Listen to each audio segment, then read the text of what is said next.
Hello, YouTube family members and friends. Good morning from Lost Dutchman State Park. It's been a minute since we've been here. Actually, the last time we were here at Lost Dutchman was last February for Valentine's Day weekend. We did two videos from that trip. We'll link those below. But I wanted to get out here today. It's April 9th, and it's been in the 90s the past week, which means summer isn't too far behind. So I wanted to get out here today and see if we can find any wildflowers before they start to dry up in the heat. It's about 6:30 in the morning. The sun is just starting to come up in the east. I wanted to get here early and get hiking before it gets too hot today. We've said it before and I'll say it again today. We just really love coming to Lost Dutchman State Park. Not only is it beautiful with some amazing plant life and mountain formations,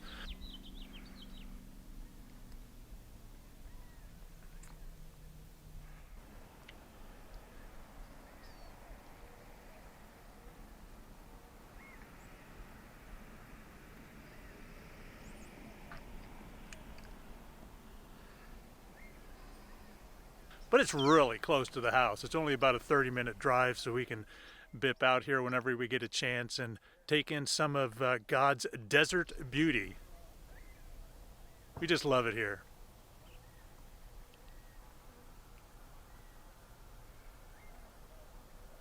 All right, got my pack, got my water bottle, got a couple of energy bars. Let's hit the trail.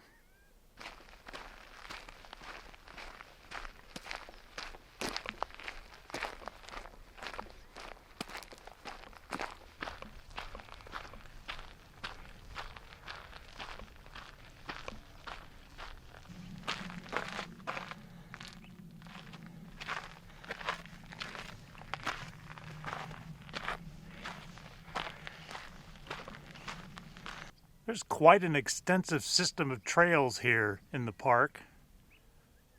The ultimate trail is up the Siphon Draw to the top of Flatiron.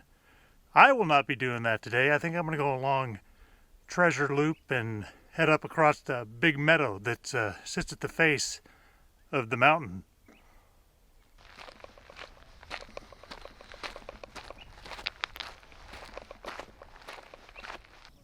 This is an intersection with Jacob's Crosscut Trail. This trail goes across the face of the mountain, and there's a large flat, I'll call it a meadow. That's usually where all the wildflowers are. There doesn't seem to be any today. We missed it. It's a very short season, if you get a season at all here for wildflowers, but it's still a beautiful day. All right, let's keep heading up Treasure Loop.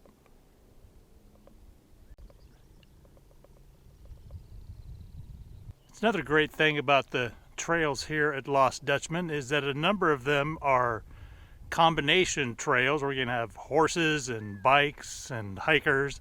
Some of them are single use, like this one's a hiker trail. They've got some single use bicycle routes and horse trails.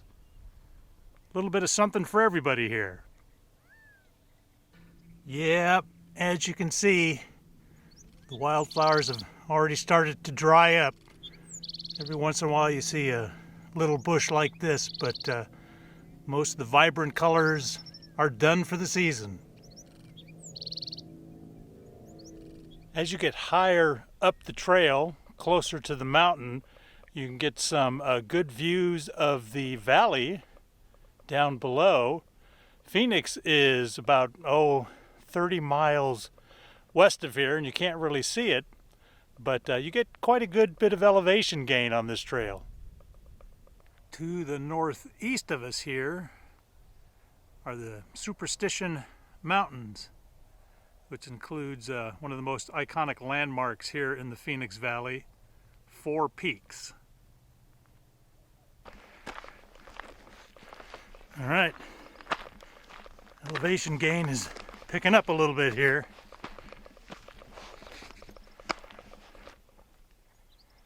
Getting closer to the mountain. This mountain generally runs along a north-south line, so in the morning this face is usually in the shadows, so it's hard to pick up a lot of detail.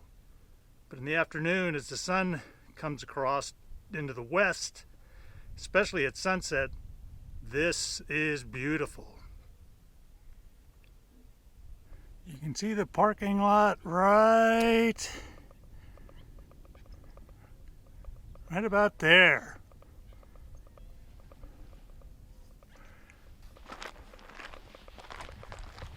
Trail definitely gets rockier and steeper as you head closer to the base of the mountain. This trail goes up and around this formation in the foreground called Green Boulder. I'm over to the west of it, and here in a little bit, I'll cut over and start heading east. Walk around the backside. It's still early, so it's not that warm yet, but it's still nice to get a chance to stand in some shade from the mountain, catch my breath, have a drink of water, and then keep on going. As we get closer to the base of the mountain, you can see how rugged and how many crags and cracks there are in the formation. This is a volcanic formation. What we're looking at are the remains of hardened lava and magma after the surrounding volcano eroded away. It's kind of cool how this just thrusts up out of the desert floor.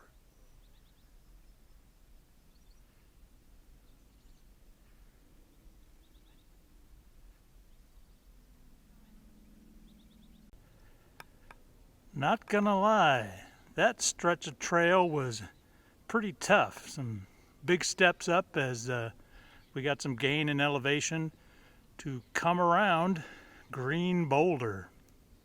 This is the backside of Green Boulder. It's called that because there's some lichen and moss on the other side that's really green. Can't get a good shot of it though.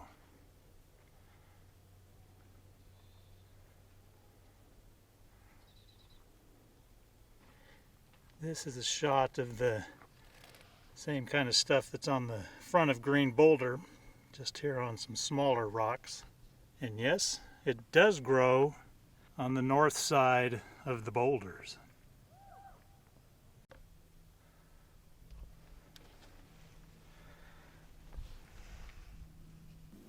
Trail does go a few more feet up and then turns around and heads back down the mountain on a different path back to the parking lot. We were just down there, the base of Green Boulder. I've come up this stretch of trail, and now we are here with this great view down into the valley between these two formations. Now for the final push to the quote-unquote summit.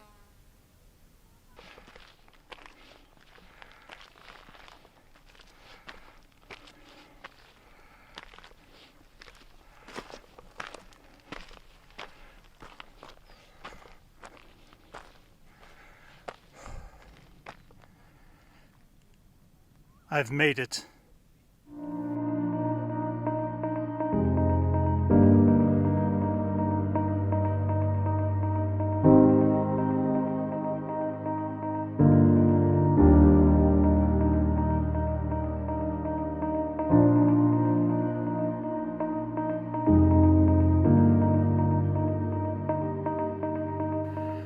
Okay, now I'm really going to rest. I'm going to sit right down here.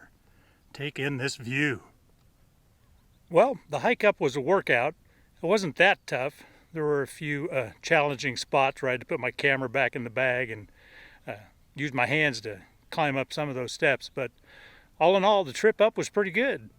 Now we'll see how the trip back down goes. All right, I was wrong.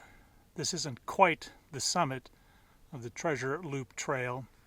Got to walk a little closer to the base of the mountain, then we turn back around. But it was still nice to take a break there. As I got higher up the mountain, these yellow flowers look to be in a little better shape. They are still past their prime. All right, this is the closest that we'll be getting to the base of the mountain today. Just stunning.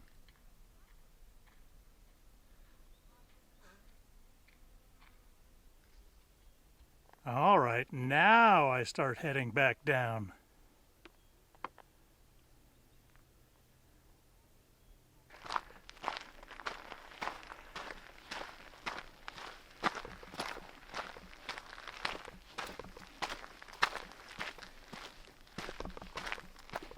Better keep my eyes on the trail because I do not want to fall down there.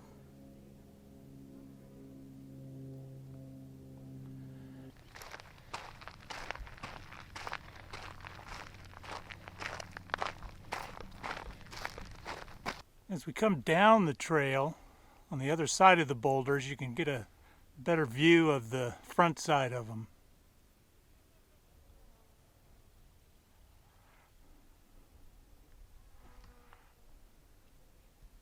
Well, this is a treat.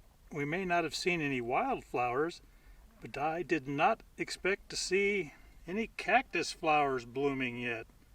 Still a little early in the season. But these are beautiful.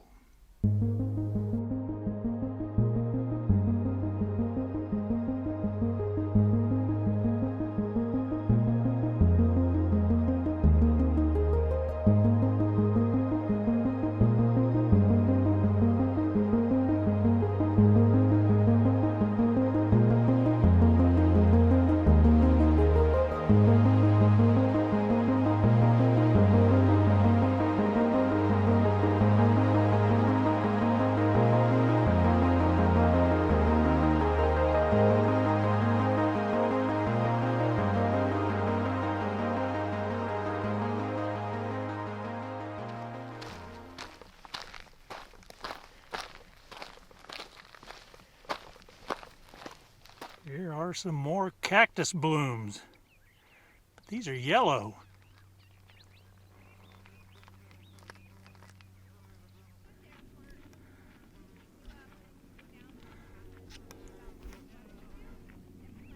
These are what the buds look like before they bloom. And then eventually the bloom will fall off and you'll leave the fruit. All right, we'll keep going this way. Of all the cacti we've come across here in our time in Arizona, I gotta say the cholla are the ones we avoid with a passion. There's even one species called jumping cholla because it feels like the needles actually jump off the plant to get you. Can't verify that, but I don't want to find out. Lori and I have been fortunate not to have very many run-ins with cactus since we've lived here in Arizona, but we have had a couple of needles and glochids get on us from prickly pear, both the ones in our front yard as well as out in the wild. The glochids are like little tiny barbs, so when you get them in your skin, they are very hard to remove. Not pleasant. When most people think of a cactus, this is the one they think of, a saguaro. When you ask most people to draw a picture of a cactus, this is pretty much what you'll get. A big center plant with arms growing off of it. The interesting thing is that they grow only in specific regions of the world, including the Sonoran Desert.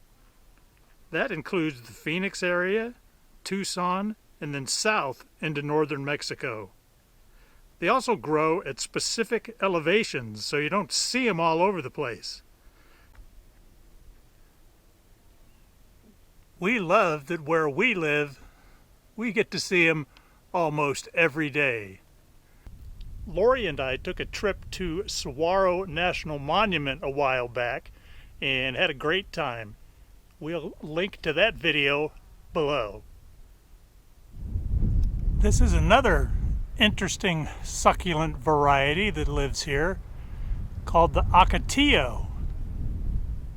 Normally they look just like tall thorny sticks, but in the springtime they get leaves and then they will have red blooms up at the very end of the stems. These do have some nasty thorns, which is probably why a lot of Native Americans and early ranchers would make fences out of this. Helps keep critters out and cattle in.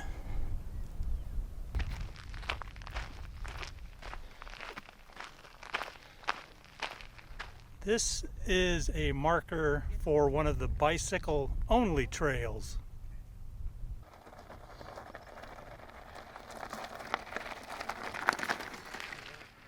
It's a little bit before 10 o'clock now on a Saturday morning, so more and more people are hitting the trails. There's families with young kids and older couples and dogs even.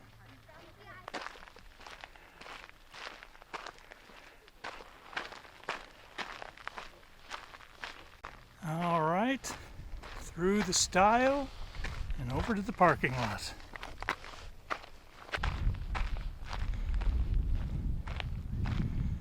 All right, I am back in the truck. It's a little bit after 10 o'clock, so I was probably out on the trail 3.5 hours. It was a great hike. Lots of beautiful things to see. Great exercise. I'm glad I went out first thing in the morning because it's starting to get a little hot now, but I've got plenty of water, so I should be fine. As soon as I get the air conditioning on, I'll cool off a little bit. But just a wonderful day, a great opportunity to get out into God's creation. I'm glad I went today because pretty soon it's going to be up into the hundreds, hundred and teens, and we're not going to be able to do this like we do in the fall, the winter, and the springtime. But all in all, it was such a blessing. And as always, we thank God for all the blessings that He gives us, not just for our good, but ultimately for His glory.